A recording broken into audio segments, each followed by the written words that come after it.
சுகத்தை எல்லாம் அடைந்தாராம் அன்பழகன் ஆயுர்வேத அன்பழகன் அண்ணா இன்பத்துள்ள சுகத்தை எல்லாம் அடைந்து நல்ல முறையாகவே வாழ்ந்து சில காலம் கழித்து இந்த ஆக்கை என்று சொல்லக்கூடிய சரீரத்திலே இருந்து இந்த உயிராகப்பட்டது பிரிந்து விட்டப்பட்டவனே அது என்னப்பா செய்வாங்க? அடக்கம் செய்வாங்க. ஒன்று எரிப்பாங்க, ஒன்று புதைப்பாங்க. அப்படி எடுத்துக்கொண்டு செல்லக்கூடிய நேரத்திலே உற்றார் உறவினர் ஆவற்றமானவர்களும் அங்கும் பங்காளி ஆவற்றமானவர்களும் மனைவி ஆவட்டும் பெற்ற பிள்ளை ஆவட்டும் பேர பிள்ளை ஆவட்டும் உற்றார் உறவினர்கள் எல்லாம் அவங்க எல்லாம் எங்க நின்று அழுவார்கள் தெரியுமா? ஐயா மனைவி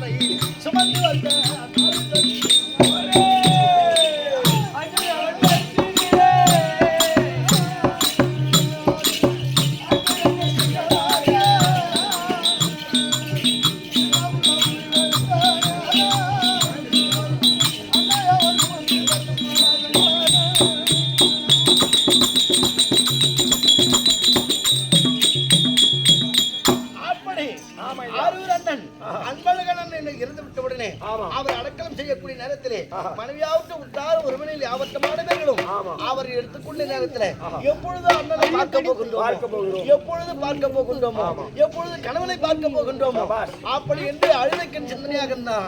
அப்பேற்பட்ட அவங்க குலதெய்வமாக இந்த அன்பழகன் இருந்து ஒன்று கொடுத்து 9 மலை போல் வளர வேண்டும். ஆமாம்பா சாலோக சாரிபன் சாய்த்து சொல்லக்கூடிய 4ஆம் பதவி அடைய வேண்டும். அந்த எம்பெருமான் எல்லாம் அல்ல எம்பெருமானை கேட்டுக் கொள்கிறேன். ஆமாம்பா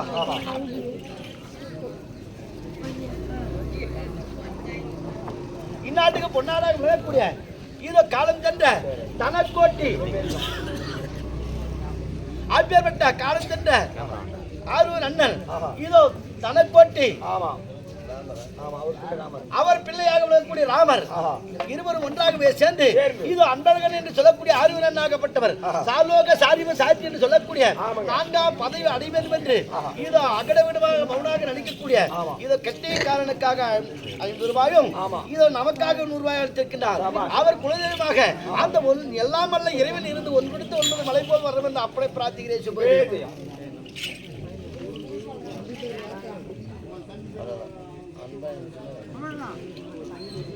இந்நாட்டுக்கு பொன்னாடாக விளங்கக்கூடிய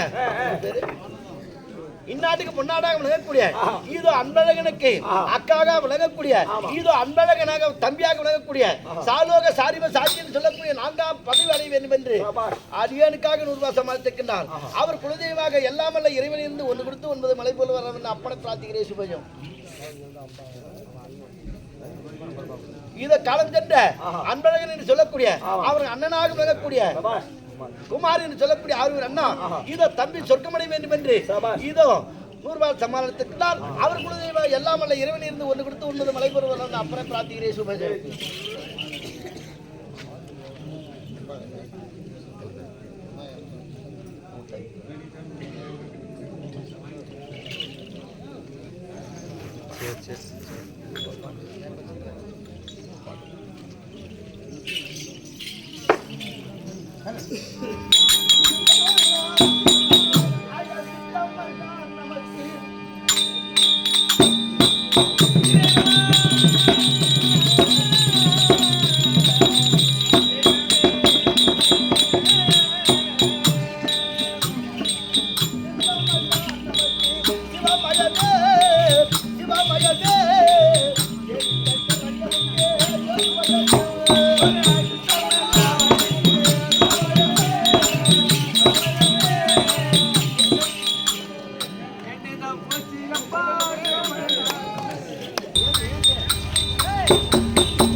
அதை இந்நாட்டுக்கு முன்னாளாக நினைக்கக்கூடிய இதோ சிங்காரவேல் என்று சொல்லக்கூடிய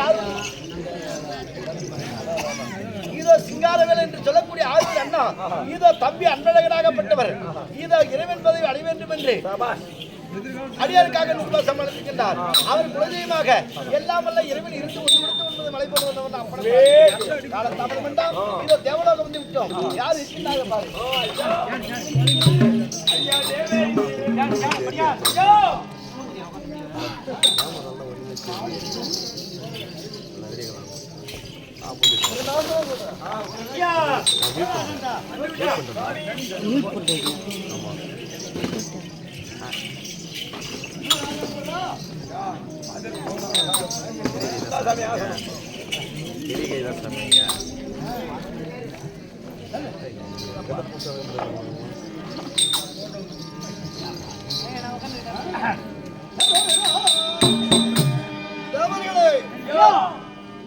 இந்த தேவ சபை எதற்காக கூட்டியிருக்கின்றேன் அப்படி என்றால் நீண்ட நாளாய் எனக்கு பெருத்த சந்தேகம் உள்ளது. அதை நிவர்த்தி செய்து வைக்க வேண்டும் அனைவரும்.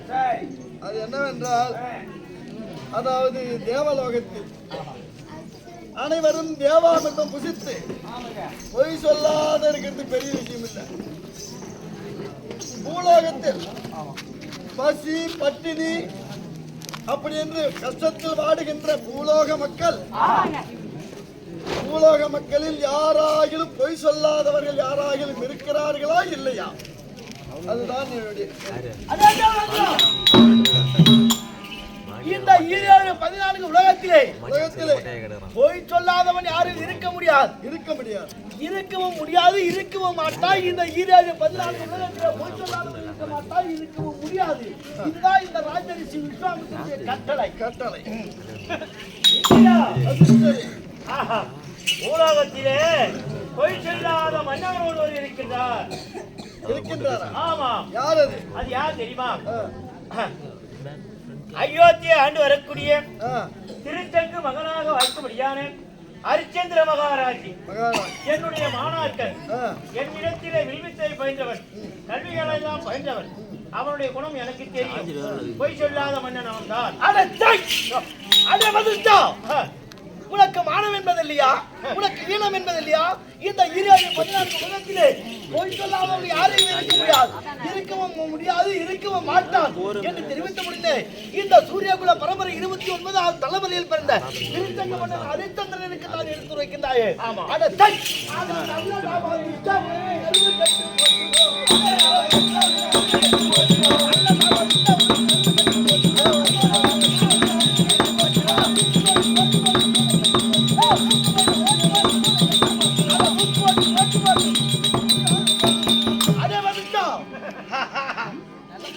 என்னுடைய கோபத்துக்கு ஆளாகாதே. இப்ப கூட தெரியுது 14 உலகத்திலே பொய் சொல்லாதவன் யாரும் இருக்க மாட்டா, இருக்கவும் முடியாது. என்ன தெரிவிக்கின்றாய்? அவரிடத்திலே பேசுவதற்கு எனக்கு இஷ்டம் கிடையாது. எனக்கே கிடையாது. அதை சொல்லி என்ன நான் வந்து ஏன்னா நடிச்சினா பத்தியா சாதுவா இருக்கணும். என்னைக்கும் கோபம் குடியே கெடுக்கும். ஆமா. ஆஹா ஊம்பக்குமா ஏன்டா என் தாத்தா அவன் அடிக்கிறான். நான் கூட பேசக்கூடாது போடாம. ஏன்னு கேளு. ஆமா, விதி யாரையும் விட்டது இல்லையா? கண்டிப்பா. ஆஹா, பொதுவாக என்ன பண்ணோம்னா ஒரு பள்ளிக்கூடத்து வாதியாரி ஆமாங்க கல்யாணம் நம்ம செய்து ஒரு சின்னதா ஆண் குழந்தை ஒண்ணு முட்டி போடும் தவிரக்கூடிய குழந்தை. ஆமா. அந்த குழந்தைய வீட்டுல இருக்குது.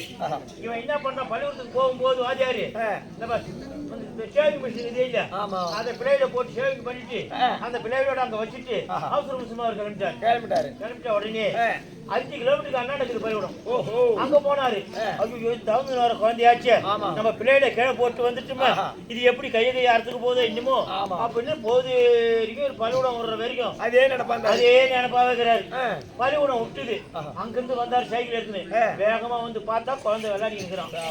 ஒரு ஆசா எனக்கு உயிரே உன் தானே இருந்தது அப்படி அந்த சந்தோஷத்துல சைக்கிள் அப்பால கணச்சிட்டு அந்த குழந்தைய தூக்கின்னு ராஜா போட்டு வேளாண் நானும் காட்டியும் பேன் ஓடி நிறுத்த கத்தி வெட்டுற மாதிரி ஒரே வெட்ட பிளேடுக்கு பறந்து போனவன் அந்த ரெக்கையினுடைய இது கத்தி இருக்குது இல்ல, அது மறந்துட்டான். அதை வெட்டிடுது. விதி யாரையாவது விட்டுதா? உடல. ஆஹா, இவங்க எதை பேசி புண்ணியம் கிடையாது. அடே வந்துட்டோம் விஸ்வாமித்ரா. இப்ப என்ன தெரிவிக்கின்றோம்? என்னுடைய மாணாக்கன். ஆஹா, உன்னுடைய மாணாக்கனிடத்திலே ஒரு பொய்யை நான் இந்த விஸ்வாமித்திரர் வாங்குகிறேன். இந்த 14 உலகத்திலே பொய் சொல்லாத இருக்க முடியாது என்று தெரிவித்த உடனே உன்னுடைய மாணாக்கன் இருக்கின்றான் என்று தெரிவிக்கின்றார்கள். ஆமா, அந்த அரித்தந்திரத்திலே இந்த ராஜரிஷி விஸ்வாமித்திரர் ஒரு பொய்யை வாங்குகின்றேன். இதுதான் ராஜரிஷி விஸ்வாமித்திரருடைய கட்டளை. வாங்கவே முடியாது. என் கோபத்துக்கு ஆளாகாதே. எங்களுக்கு கோபம் வராதா? என்னடா அப்படி உன்னுடைய மாணாக்கரிடத்தில் நான் ஒரு பொய்யை வாங்குகின்றேன். அப்படி நான் பொய்யை வாங்கிவிட்டால் எனக்கு அடிமை.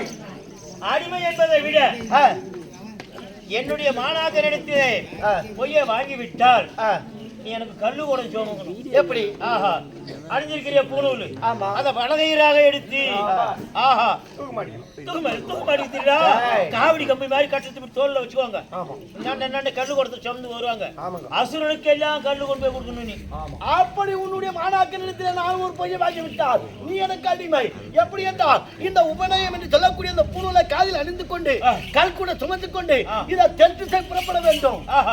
அப்படி என்றால் பொய்யை வாங்கவில்லை என்றால் நான் என்ன செய்யுது? பொய்யை வாங்கவில்லை என்றால் அவன் கிடக்குறான். நீ சொல்லு. அப்படி பொய்யை வாங்கவில்லை என்றால் அத்தன்மை போலவே இந்த உபநயத்தை எடுத்து என் காதில் அணிந்து கொண்டு கல்குட சுமந்து கொண்டு வட திசை புறப்படுகிறேன். அதை போல நான் தென் திசை செல்கின்றேன். நடக்கட்டும். புறப்படு. ஆனால் ஒன்று என்ன விஸ்வாமித்திரரே, இப்ப நாம பேசிக்கொண்டிருப்பது தேவ உலகம். ஆமா, இந்த தேவலோகத்தில் நடந்த சமாச்சாரம் உலகத்துக்கு யாருக்கும் தெரியக்கூடாது. தெரிஞ்சிட்டு ஒருத்தவங்க செய்தோம்னாக்கா மூச்சுக்கோ இல்லையா? அவன் திருட கண்டுபிடிக்கணும்னா கண்டிப்பா தெரியாத கண்டுபிடிக்கணும். அதனால உன்னோட யாருமே தெரிவிக்க மாட்டேன். இந்த ராஜரிஷி விஸ்வாமித்திரர் என்ன செய்யறான்னு மட்டும் நீ பாரு. ஆகட்டும். அரிச்சந்திரத்தில் விஸ்வாமித்திரர் பொய்யை வாங்க வேண்டுமானால் அவர் எதற்கு அழைத்தாலும் நீங்கள் அவருக்கு உதவி புரிய வேண்டும். அதே சமயத்தில் இங்கு நடப்பது எதுவுமே வெளியே யாருக்குமே தெரியக்கூடாது. சொல்ல முடியாது, தெரியக்கூடாது, ரகசியமாக இருக்க வேண்டும். இது கட்டளை. காலத்தாவது வேண்டாம். புறப்பட அயோத்தி அப்படி போகலாம். போகலாம். அயோத்தி